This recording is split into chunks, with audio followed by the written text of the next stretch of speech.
Recently, I was watching Gordon Gibb84 Gaming, play live. It was live streaming a game, and the game in question was on the PS5. It is Bramble, the Mountain King. And it's not often I talk about a specific game. Usually, maybe in my pickups I might talk about the game that I've bought. But I really need to share this with you. Now, watching Gordon play it, and I'm like, that is amazing. That is exactly the kind of game that I would like.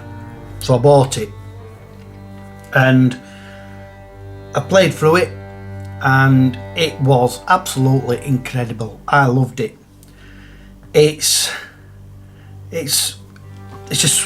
must be a Swedish game, I believe. I think it was a Swedish developer studio. Merge, I think, is a studio, and Dimfrost Studio. Let's see if I can get that to focus there. And basically, it's a tale of this young lad, Ollie, and his sister Lilymore, and he loses his sister. She gets taken by this troll, and it's Ollie's mission quest to find Lilymore, and it's got a really good storyline. There's a female narrator who, in kind of a storybook mode, tells a tale as you play along. The game is a very linear type of game, so there's no veering off. You kind of, you've kind of got this route predestined, and sometimes, most of the time, you're going left to right. You can even go into the screen, but you can never deviate from the track. It's very much like, or it reminds me very much like of Limbo and Inside, which I've played both of those and loved those as well. Obviously, you've got little puzzles to solve. You've got a little bit of exploration. You can go in little buildings and walk around. But again, you're still linear because you're still confined to that room. But if there's something of interest, it'll glint, a little glow.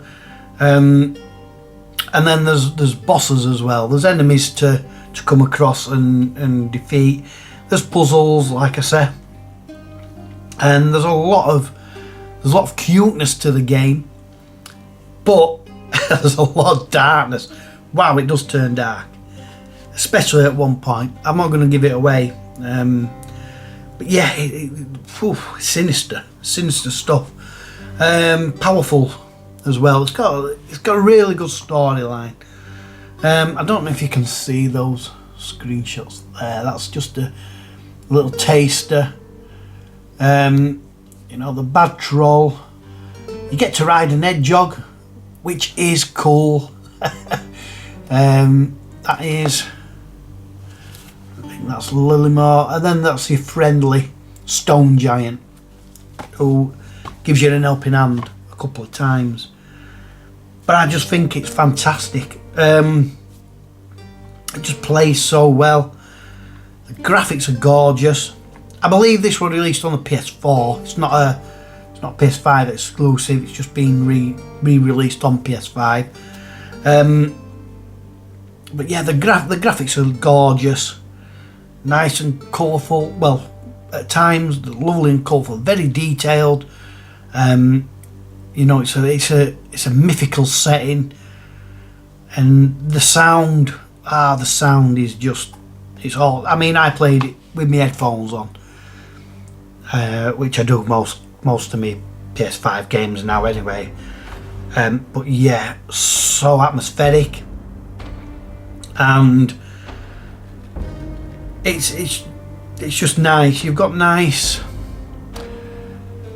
It's like when you're going through certain scenes which are full of flowers, and you've got the birds tweeting. you know, and the wind blowing through. It sounds really nice.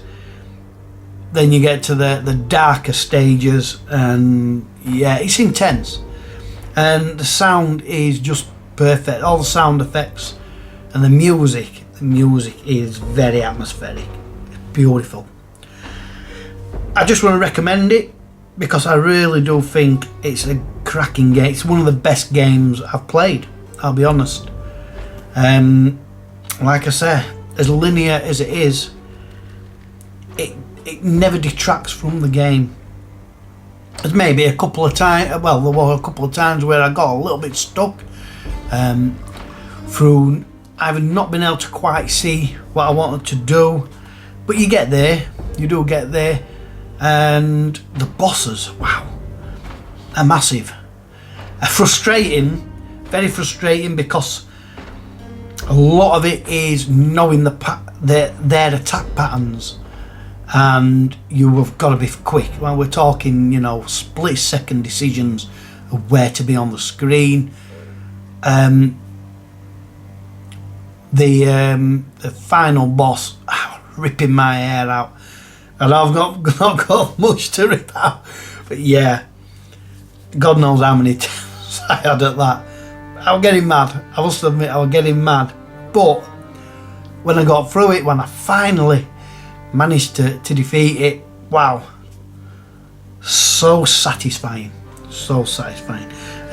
But yeah, Bramble, the Mountain King. Highly, highly recommended. And I know a few people have said that they want to play this. I think Big Game Owl even bought a copy as well, because I just couldn't praise it enough. But yeah, thank you, Gordon, for recommending it. Well, for playing that, which, you know, resulted in me buying it. I'm absolutely, really enjoying it. Can't recommend it enough. It cost me £15 on eBay, I think. It's slightly dearer on the PS4.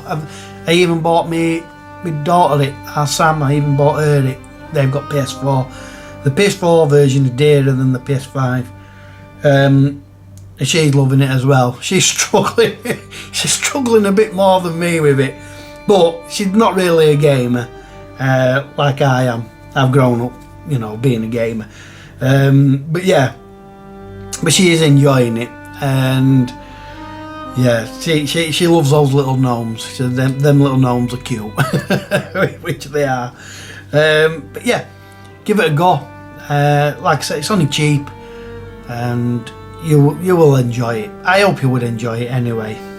If linear games are not your thing, then obviously it might be a bit restrictive, but I don't think it will be. I think anybody would enjoy this. And like I said, those bosses, they're tough, but you get through them. You do get through them. Anyway, thank you for watching my little recommendation, and it'll probably be decades before I recommend another game, but there you go. Unless I come across another game of this style, which betters that. I doubt it. Thank you for watching. See you later.